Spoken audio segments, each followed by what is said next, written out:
অন্তর্বর্তীকালীন সরকারের একজন সাবেক উপদেষ্টা সৈয়দ রেজওয়ানা হাসান তিনি জামাত ইসলামকে ইঙ্গিত করে বলেছেন মেইন স্ট্রিম রাজনীতির শক্তি হিসেবে পার্লামেন্টে তারা আসতে না পারে বলে সেই চেষ্টা করে তারা সমর্থ হয়েছে তাদেরকে সেই পার্লামেন্টে 168 আসনে জেতবার যে সম্ভাবনা সেইখানে 100কে থামিয়ে দিয়ে 68তে থামিয়ে দেওয়া হয়েছে।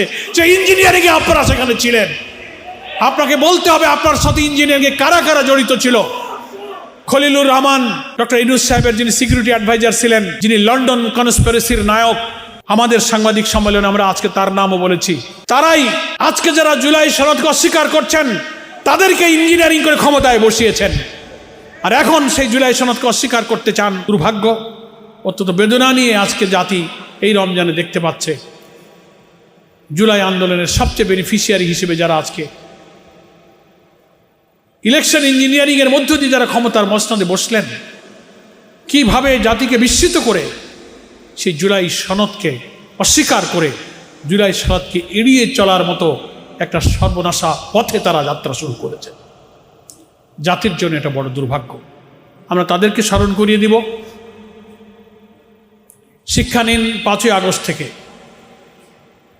ক্ষমতায় একবার উঠলে পরে আজীবন ক্ষমতায় থাকার যে দাম্ভিকতা, অহংকার, প্রতিপক্ষের উপরে যে আক্রোশ, রাজনৈতিক ভিন্ন মতের উপরে যে প্রতিহিংসার আগুন জ্বালিয়ে আজীবন ক্ষমতায় থাকার স্বপ্ন বিপ্লবী ছাত্র জনতা কি করে খান খান করে দেয়, 5ই আগস্টের দিকে তাকিয়ে তার থেকে শিক্ষা গ্রহণ করুন।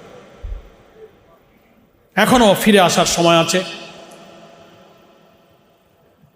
জুলাই সনদে আমরা যারা স্বাক্ষর করেছিলাম জাতীয় সংসদের দক্ষিণ প্লাজায়, সেখানে আপনারাও ছিলেন। যে অঙ্গীকারে আমরা স্বাক্ষর করি সেখানে এটা পরিষ্কার বলা আছে 84টি ঐক্যমতের প্রত্যেকটি বিষয়ে যা যা আমরা মেনে নিয়েছি তার সব কিছু জুলাই সনদ আমরা সবাই মেনে নিব। শেষে সংবিধান সংস্কার আদেশ হলো, সেটা গণভোটে চলে গেল।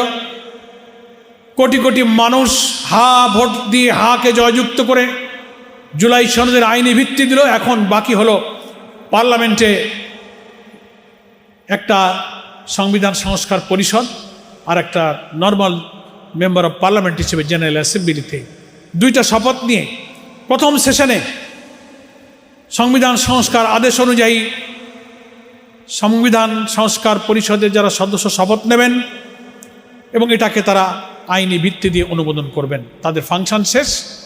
দ্বিতীয় পর্বে তারা মেম্বার অফ পার্লামেন্ট হিসেবে, সাধারণ সংসদ সদস্য হিসেবে